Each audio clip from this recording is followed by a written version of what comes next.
क्या भारत का आम जनमानस कंफ्यूज्ड है क्योंकि जिस देश की राजनीति में ब्राह्मण घृणा सामान्य सी बात बनती जा रही है? Almost like Jews. The Tamil Brahmins of Tamil Nadu, they are literally Jews. In the sense, 1971, 75, 77, a Tamil Brahmin says, I'm a Tamil Brahmin in Tanjavur. Take it from me, the DMK will do something to you. और जिस घृणा का एक स्वरूप media और social media पर दिखने लगा है। You want a textbook example of what happens when you start making the Brahmin the hate figure, and from there the jump to the church is not too far. Take a look at Punjab. Take a look at Punjab. वो घृणा समाज में उस रूप में नहीं घुस पा रही क्योंकि इसी समाज में रहने वाले निसंतान दंपति संतान प्राप्ति के लिए ब्राह्मण स्पर्म की मांग उठा रहे हैं। ये सभी घटनाएं हद प्रभाव करती हैं क्योंकि जिस देश के सोशल मीडिया हैंडल्स एक लड़की के द्वारा अपने सोशल मीडिया हैंडल पर ब्राह्मण जीन्स लिखने के कारण उसे नीचा दिखाते हैं, उसी देश में लोग ब्राह्मण जीन्स के बच्चे चाह रहे हैं। इसके दो ही कारण हो सकते हैं, या तो ये घृणा लोगों में पहुंची ही नहीं है, और यदि पहुंची है तो ब्राह्मण कम्युनिटी कुछ ऐसा कर रही है जिसे लोग अच्छा मान रहे हैं। I face it as a Brahmin and an actor in Tamil Nadu. They call me names when they troll me because I am Brahmin. They call me Sangi, they call me Mami, they keep trolling me. क्या कारण है इस राजनीतिक घृणा का? कैसे इसे लोगों के मध्य घुसाया जा रहा है और ब्राह्मण समुदाय ऐसा क्या कर रहा है कि इस घृणा की गति उतनी अधिक नहीं हो पा रही? जानेंगे आज द रेड फाइल्स के इस विनाशक प्रकरण में। हमारा समर्पण आकर्षक है तो चैनल को सब्सक्राइब कर लें।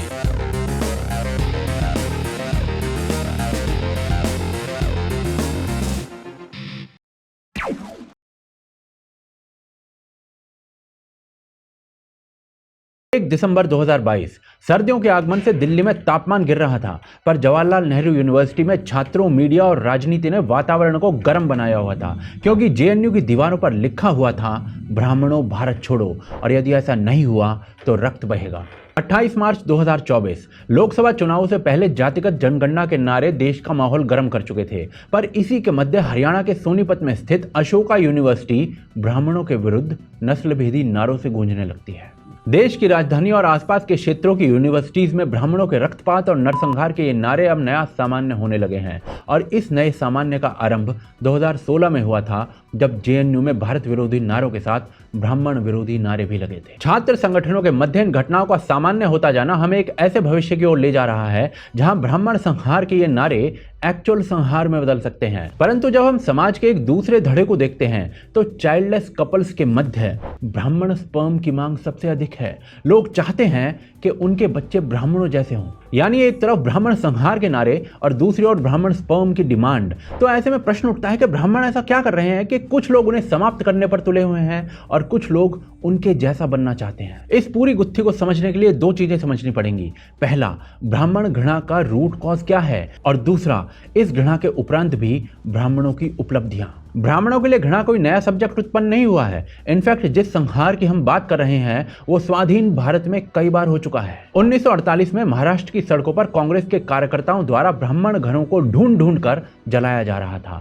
इन घरों की आधिकारिक संख्या हजारों में थी, तो असल संख्या आप खुद सोच सकते हैं। परंतु यहाँ केवल घर नहीं जले थे, ब्राह्मणों के शव भी जले थे, जिनकी संख्या 8,000 से 12,000 तक बताई जाती है। और आयरनी ये है कि ये ब्राह्मण नरसंहार शांति के दूत महात्मा गांधी का नाम लेकर किया गया था। यही कहानी तमिलनाडु की भी है, जहां 1947 तक 60 लाख ब्राह्मण रहते थे, पर 1950 से 1970 तक चली राजनीति के कारण 20 लाख से अधिक ब्राह्मण तमिलनाडु से बाहर पलायन कर गए। भारत के कुछ चिन्हित समुदायों के 10 लोगों का पलायन या 50 लोगों का धर्म परिवर्तन राजनीतिक भूकंप ले आता है। यहाँ 20 लाख लोग बेघर हो गए, परंतु किसी को पता तक नहीं है। परंतु ये कोई ऐसा एकमात्र पलायन नहीं था। 19 जनवरी 1990 की कड़कड़ाती ठंड वाली रात, जब जलते कोयले से घर गर्म रहना चाहिए था, कश्मीरी पंडित लाखों की संख्या में रिलीव चलीव और गलीव के नारों के मध्य कांपती हालत में बेघर कर दिए गए थे। यह भी सीक्रेट ही था until कश्मीर फाइल्स हैपेंड।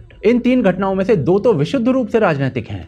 स्वाधीन भारत में देश का कोई और ऐसा समुदाय नहीं है जो अपने साथ इतनी बड़ी संख्या में हुई ऐसी घटनाएं गिनवा सकता है। कदाचित इसी कारण कांग्रेस के लीडर्स तक ब्राह्मणों की स्थिति को यहूदियों से कंपेयर करते हैं। मनीष तिवारी ने ब्राह्मणों को जूस से कंपेयर किया था क्योंकि ट्विटर के सीईओ, जिन्हें ब्राह्मण का मतलब तक नहीं पता था, वो एंटी ब्राह्मण पोस्टर लेकर खड़े थे। और ये अज्ञात घृणा राजनीतिक रूप से सामान्य हो चुकी है क्योंकि आरजेडी के नेताओं के अनुसार तो ब्राह्मण भारतीय हैं ही नहीं, ये रूस से आए थे, इन्हें रूस वापस भेज देना चाहिए। डीएमके के पॉलिटिशियंस तो समूल तमिल ब्राह्मणों के संहार की बातें करते ही रहते हैं और उदित राज जैसे पॉलिटिशियंस की राजनीति जनेऊ और तिलक को सुअर पर लगाने से आरंभ होती है, पर यह घाव राजनीति से कहीं आगे बढ़ चुका है। मार्च 2023 में सुप्रीम कोर्ट के समक्ष एक केस आता है जिसमें वकील जज के सामने डीएमके के एक पॉलिटिशियन द्वारा कही गई ब्राह्मण संहार की बात को रखता है। जज साहब हंसते हुए कहते हैं कि वकील साहब आप थोड़ा पेरियार को पढ़िए, परंतु रुकिए, कोर्ट से आगे सांभर, रसम और भरतनाट्यम तक में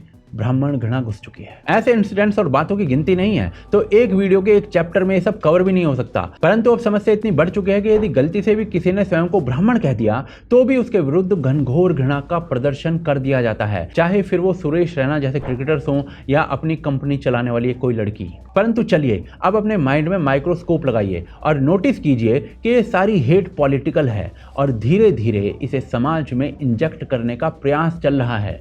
पर समाज में अभी ये घृणा पूरी तरीके से आई नहीं है। लोगों के मध्य ब्राह्मण स्पर्म डिमांड में है, परंतु क्यों? आगे देखते हैं।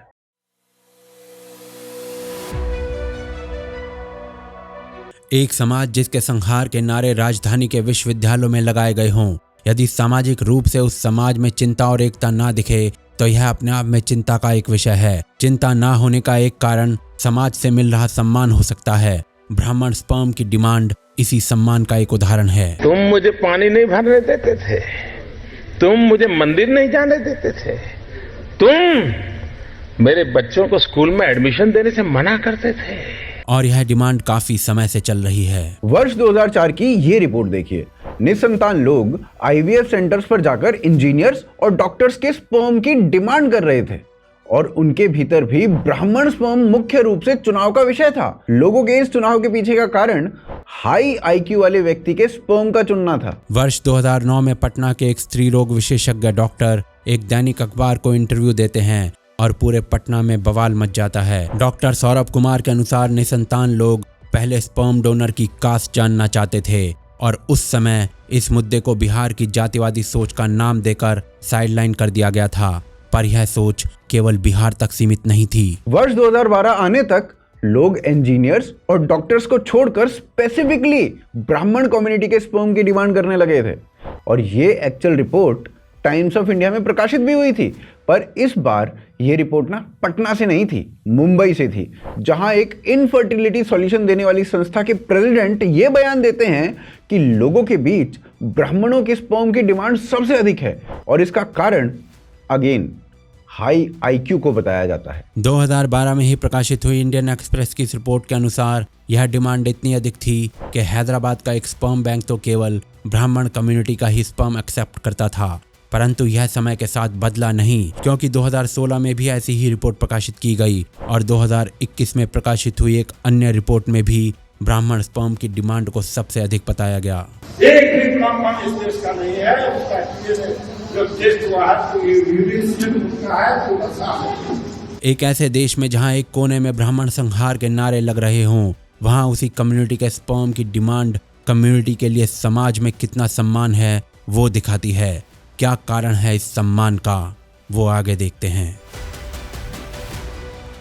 देखिए, ये सभी बातें जातिवादी लग सकती हैं और मेरे मुंह से तो अधिक लग सकती हैं, क्योंकि मेरे पूर्वजों ने मुझे मेरे नाम के पीछे भारद्वाज उपनाम दिया है। यद्यपि मैं गुण और कर्म से वर्ण को मानता हूं और हिंदुत्व की विचारधारा पर चलता हूं, पर जो लोग जज करना चाहेंगे उनका कोई उपचार नहीं है। इस वीडियो का उद्देश्य कई लोगों को किसी एक कम्युनिटी की श्रेष्ठता का बखान भी लग सकता है। ऐसा भी नहीं है। हर कम्युनिटी में मेहनती, स्मार्ट और अच्छी आईक्यू वाले लोग होते हैं। इस वीडियो का उद्देश्य केवल यह पता लगाना है कि एक कम्युनिटी जिसके प्रति घृणा भारत की राजनीति का एक आवश्यक अंग बन चुकी है, जिसके केवल ब्राह्मण जीन्स लिख देने से भूचाल आ जाता है, वो ऐसा क्या कर रही है कि लोग उसके जैसे जीन्स की डिमांड कर रहे हैं। चलिए कुछ डेटा देखते हैं। भारतीय सेना ने स्वाधीनता के पश्चात से अब तक 28 आर्मी चीफ दिए हैं। इनमें से जयंतो नाथ चौधरी, गोपाल गुरुनाथ बऊर, तपेश्वर नारायण रैना, कृष्ण स्वामी सुंदरजी, केवी कृष्ण राव, विश्वनाथ शर्मा, बिपिन चंद्र जोशी, सुंदरराजन पद्मनाभन, मनोज मुकुंद नरवाने और मनोज पांडे, यानी 10 आर्मी चीफ ब्राह्मण कम्युनिटी से रहे हैं। प्यू के एक सर्वेक्षण के अनुसार भारत में केवल 4% लोग ब्राह्मण समुदाय से आते हैं, परंतु वो भारत के 35% आर्मी चीफ दे रहे हैं। इसके अतिरिक्त भारत ने अपने 21 जवानों को परमवीर चक्र से सम्मानित किया है। इनमें से 4 ब्राह्मण हैं, लगभग 20%। भारत के 219 यानी 219 जवानों को महावीर चक्र मिला है। इनमें से 35 ब्राह्मण कम्युनिटी से रहे हैं। कारगिल युद्ध के पश्चात 64 गैलेंट्री मेडल्स दिए गए थे। इनमें से 18 मेडल्स ब्राह्मण कम्युनिटी के योद्धाओं को मिले थे, यानी 28%। और ये तब है जब अंग्रेज 1931 में ब्राह्मण रेजिमेंट को समाप्त कर चुके थे और उन्हें मार्शल कम्युनिटी तक मानने से मना कर दिया था। देखिए, सेना का धर्म या जाति नहीं होती है, पर यह सब गणना तब इंपॉर्टेंट हो जाती है जब इस देश के लिए सर्वोच्च बलिदान दे रही इस कम्युनिटी के संहार के नारे सामान्य बन रहे हों। और चलिए अब बिजनेस की दुनिया में चलते हैं। आज से 3 साल पहले द इकोनॉमिस्ट में एक लेख लिखा गया था जिसमें बताया गया था कि अमेरिका की टॉप 10 कंपनीज में से 7 को कोई हिंदू लीड कर रहा है। उन 7 में से 4 ब्राह्मण थे, यानी 57%। यदि भारत की कंपनीज की बात करें तो 93% बोर्ड मेंबर्स सो कॉल्ड अगड़ी जाति से आते हैं, जिनमें से 46% बनिया कम्युनिटी से हैं। उनका एकाधिकार है एक तरीके से। बाकी जो संख्या बचती है ना, उनमें ब्राह्मणों की संख्या मैक्सिमम है। यदि खेलों की तरफ चलें तो जाट कम्युनिटी के पश्चात ब्राह्मण कम्युनिटी सबसे अधिक खिलाड़ी दे रही है। एक उदाहरण देता हूं, 2008 में भारतीय क्रिकेट टीम ऑस्ट्रेलिया के दौरे पर थी। हरभजन सिंह और एंड्रयू साइमंड्स के बीच कुछ नोकझोंक हुई और ऑस्ट्रेलिया का मीडिया भारतीय टीम में कौन किस कास्ट का है ये गिनने लगा। ऑस्ट्रेलियन मीडिया के अनुसार इस टीम में अनिल कुंबले, राहुल द्रविड़, वीवीएस लक्ष्मण, सचिन तेंदुलकर, सौरभ गांगुली, आरपी सिंह और वेंकटेश प्रसाद, यानी 11 में से 7 खिलाड़ी ब्राह्मण कम्युनिटी से थे और इनमें से हर खिलाड़ी अपनी मेरिट पर चैंपियन था। मीडिया की दुनिया में देखें तो देश के सबसे प्रसिद्ध 121 न्यूज़पेपर्स, टीवी चैनल्स या डिजिटल वेबसाइट्स में से 106 में टॉप पोजीशन पर कोई ब्राह्मण कम्युनिटी का व्यक्ति है। ये आर्टिकल्स नस्ल भेदी तरीके से अवश्य लिखे गए हैं, पर इन लोगों को ये पता होना चाहिए कि ये सब मेरिट पर अर्जित किया गया है, क्योंकि पाकिस्तान से चलने वाली फौज की गोली और शोएब अख्तर की गेंद वो कास्ट या जाति देखकर नहीं खेली जाती। और यह प्रदर्शन केवल भारत तक सीमित नहीं है। नेपाल में सिविल सर्विसेज का एक एग्जाम होता है भारत की ही तरह, और उसके बाद पब्लिक सर्विस कमीशन नाम की एक संस्था छात्रों को आगे रेकमेंड करती है। 2021 के डेटा के अनुसार पब्लिक सर्विस कमीशन ने 138 छात्रों को आगे रेकमेंड किया। इनमें से 70% ब्राह्मण कम्युनिटी से थे, बिना आरक्षण के, प्योर मेरिट पर। इसी प्रकार विज्ञान के क्षेत्र में भी ब्राह्मणों का प्रतिनिधित्व कई रिसर्च पेपर्स का पार्ट बन चुका है। इनफैक्ट विज्ञान के क्षेत्र में 4 नोबेल पुरस्कार भारत को मिले हैं, जिनमें से 3 विजेता ब्राह्मण कम्युनिटी से हैं। बल्कि इससे भी आगे भारत को मिले 9 नोबेल पुरस्कार में से 8 ब्राह्मण कम्युनिटी के लोगों को मिले हैं, प्योर मेरिट के बेस पर। सरकारी तंत्र, सरकारी संस्थान, IITs, IIMs की बात मैं नहीं करूंगा क्योंकि यहाँ ब्लेम गेम लग सकता है, पर डॉक्टर्स, इंजीनियर, CA, UPSC जैसे कितने क्षेत्रों में ये कम्युनिटी अपनी जनसंख्या अनुपात से कई गुना अधिक योगदान दे रही है। ये अचीवमेंट्स अनेक अन्य क्षेत्रों में गिनवाई जा सकती हैं। कदाचित इसीलिए समाज के मध्य रहने वाले ब्राह्मण को समाज अभी वो घृणा नहीं दे पा रहा है जो भारत की राजनीति उसे देना चाहती है। पर क्या देश के लिए सर्वोच्च बलिदान दे रहा ब्राह्मण इस घृणा का पात्र है? क्या उसके लिए सब कुछ अच्छा ही अच्छा है? जी नहीं, बुरा भी बहुत कुछ है। वो आगे देखते हैं।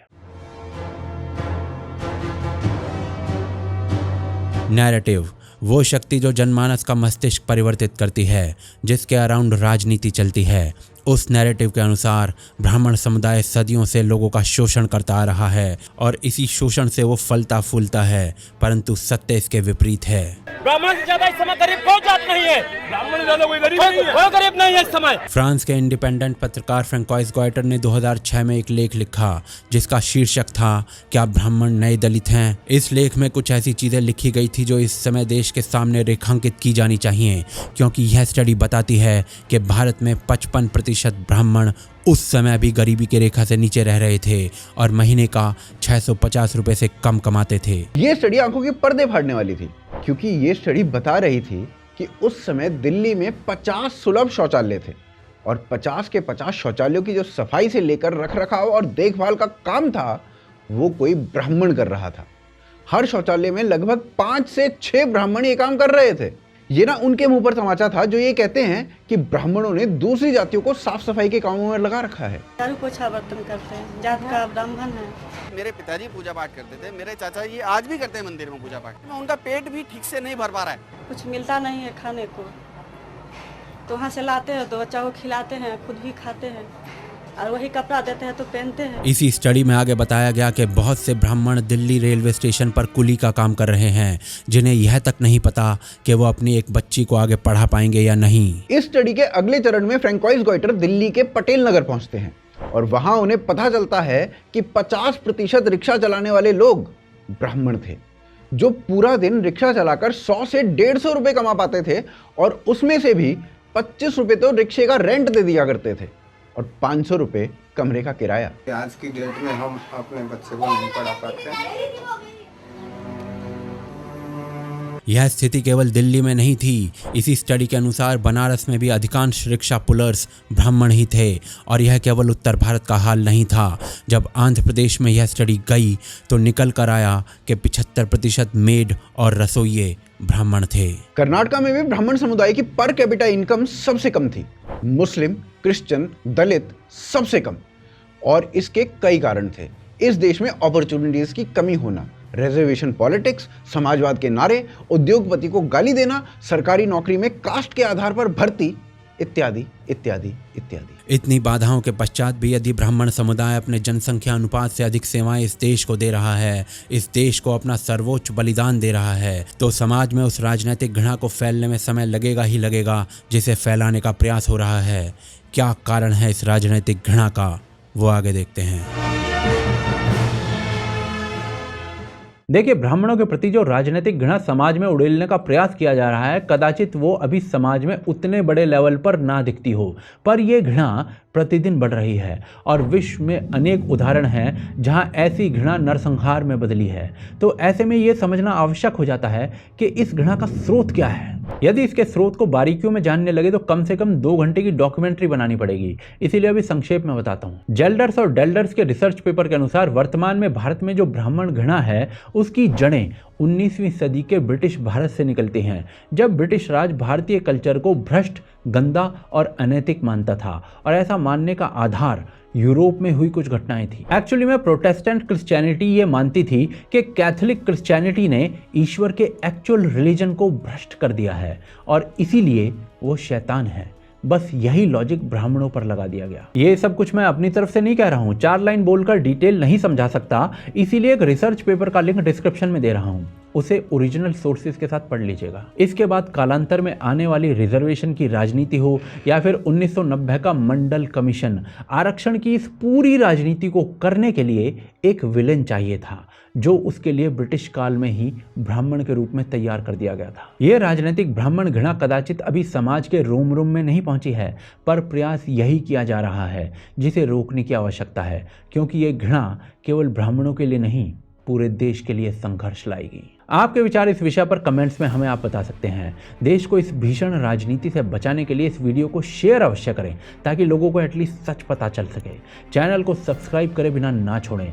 सपोर्ट करें हमारे कार्य को पेट्रियन और यूपीआई के माध्यम से। साथ ही जो रेड फाइल्स का एपिसोड आपको स्क्रीन पर इस समय दिख रहा है उसे अवश्य देखें, जो आपको बताएगा कि पाकिस्तान के क्रिकेट को कैसे रिलीजियस रेडिकलाइजेशन के द्वारा बर्बाद किया गया। अगले सप्ताह पुनः मिलते हैं रेड फाइल्स के एक और विनाशक प्रकरण में।